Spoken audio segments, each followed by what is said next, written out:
This is exactly the reason why ndị ofe mmanụ and ndị ugwu ji kpọọ ndị Igbo asị. Ebube ndị Igbo, the glory of ndị Igbo is too sparkling. Ife na-afọ ebe a bụ a wedding of one of our brother onye Igbo in China. Can you imagine the kind of wealth our people ndị Igbo na control in China? This is an ordinary wedding. Ndị Igbo na-egodin moto ndị Igbo na-anya in China.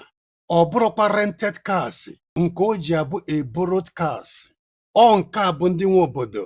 Aha onye nwe this first car bụ electric money of a share na China. Seriously, ndị Igbo nwere ibube, ndị Igbo nwere name, anyị nwere ngabasị. Nekwa Rolls Royce here.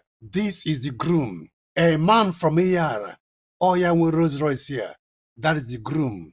Aha ya bụ Udemba n'Iyara. Na-ekwu ụmụ ọma na China.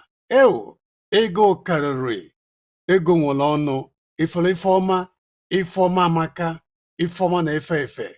For those of you ndị believe in claim something, when they claim this kind girls and they claim this kind cars, claim ụmụ ọma dị ụta, ịnọ nwaanyị, ịmụta nwa dị ụta. Ọ bụrụ na claim nwa dị ụta, mgbe ị ga-anụ nwaanyị, ịnọ nwa dị ụta a, nwanne claim it. Ife abụ the bride of the groom. Nwunye nwoke Iyara, onye oke ego. Onye nke nọ na Benzia bụ Bike and Joe Collection. O nwere butiki na China. Ụwa m ọzọ m ga-abụkwa onye Igbo because ndị Igbo nwere ngabasị. Ndị Igbo nwere ebube. Na-ekiri ife a one by one. Moto karịrị. Na-ekwu ụgbọ ogene bụ nke a. Oyi, wute ife na-afọ ebe a. Ụdịka ego ndị nke a nwere. Nwanne ọ dị possible that na one day ị na-anụ na onye Igbo bụzi a senator, a president, or even a governor in China. Money too much. Just a single wedding of onye Igbo in China, a man from Iyara, ka moto ndị nke a niile juru everywhere. Ife karịrị.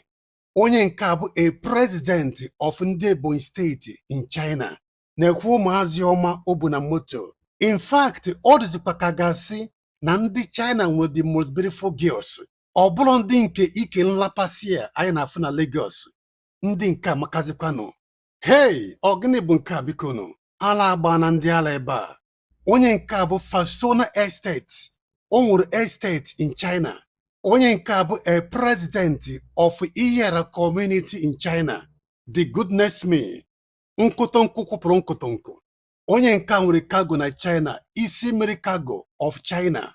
If all these luxury cars niile are parked in this car park here, ịna-anya nke ọma die, ị ga-afụ Bentley and Rolls Royce. All of them bụ moto ndị Igbo ji bịa this wedding.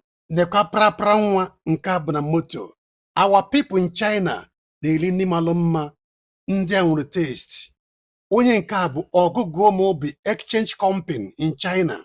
Ọ gịnị na-eme ebe a? Ndị Igbo nwayọọ.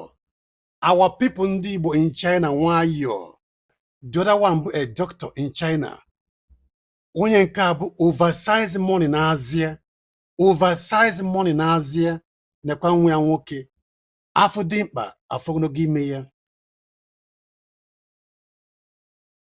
The Chinese guy bụ a driver to our Igbo brother nọ n'oche azụ.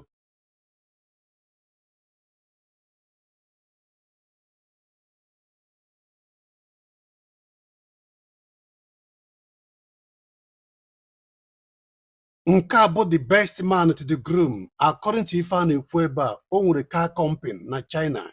Ọ na-ele moto na China. Nwanne ife ifeọma, respect ifeọma, claim ifeọma, and appreciate ifeọma, ka ifeọma lụọ gị aka. Na ị gaghị abụ mgbenye bala amụ nso. I love all this video, comment, share, and follow this page. Ka ifeọma lụọ gị aka.